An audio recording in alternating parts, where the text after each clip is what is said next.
Will sign language stop my autistic child from talking? We've started speech or ABA, and they're working on communicating with signs or pictures, but why aren't they working directly on speech? I want my son to talk. If you're a parent of a nonverbal autistic child, you may be asking these questions. If your child has 0 words, or if they have a few pop-up words here and there, but they're not consistent or really used in context, you may be wondering if you're wasting time. But here's the truth. There's a reason why we target these alternative modes of communication on purpose. It's because they meet the child where they're at in this moment. They reduce frustration, they're teachable, and sometimes along the way, parents are taken aback when their child surprises them unexpectedly.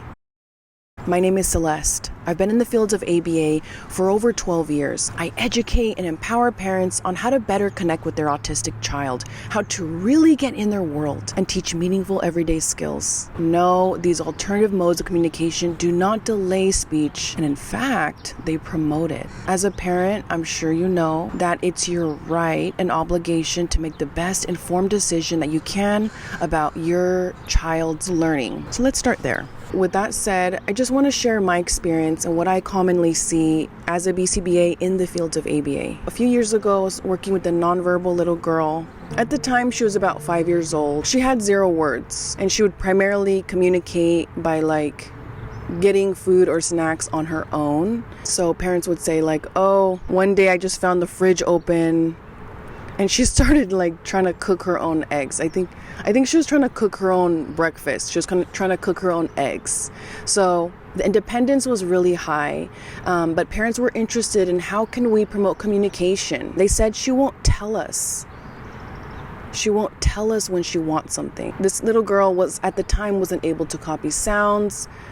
In our field, it's called a PECS. So when I say ah, and the child can say ah, that's a prerequisite skill to vocal speech. And she couldn't do that yet. So we started with PECS, which is a picture book, a little binder that has different laminated icons on there, little pictures. And the child goes to the book, flips through the pages, rips off a picture with what they want. So in this case, a little girl, it would be a picture of eggs. And we would teach her to travel to her parent and give the icon. We coached parents that whenever she gives you the icon, I want you to label it. So if she gives you the icon of eggs, you say eggs. Okay, thank you for telling me. I'm gonna go make your eggs. Okay. If she exchanges a picture of pancakes, you take it, you say pancakes. Okay, let's go make it. Or if she gives you a picture of TV, you take it and you say TV. Okay, let's go put on the TV or whatever, right? And so what's happening here is with repetition, we consistently pair the icon exchange with the parent's vocal label. The little girl started to vocalize some sounds. So for example, if she gave the parents an icon of milk, the parent would take it and say, milk. And the little girl would say, So, some sounds started to come out. And the whole point of teaching these alternative modes is because we want to, like I said, meet the child where they're at. We can't teach speech if there's no speech skills just yet. We chose picture exchange. We chose PECS at that moment to give the little girl a means of communicating, a means of requesting what she wanted while her speech was still developing, right? And it really supplements the speech development. Like I said, she was spontaneously emitting these sounds. And by the end, she was copying words. So by the end, when she wanted milk, she would give her parents the icon of the milk, the picture of milk, and parents would say milk, and then she would say milk. So that's the takeaway, is that we don't have to directly target speech in order for our kids to develop the skills to learn to talk. Actually, we can't start there a lot of the time. If your child doesn't have any words or sounds or not able to vocally copy sounds, we can't start there. We gotta start with something easier, provide that momentum, give them that means of communication, and then sometimes along the way, that's when we see speech start to emerge. Same thing with ASL.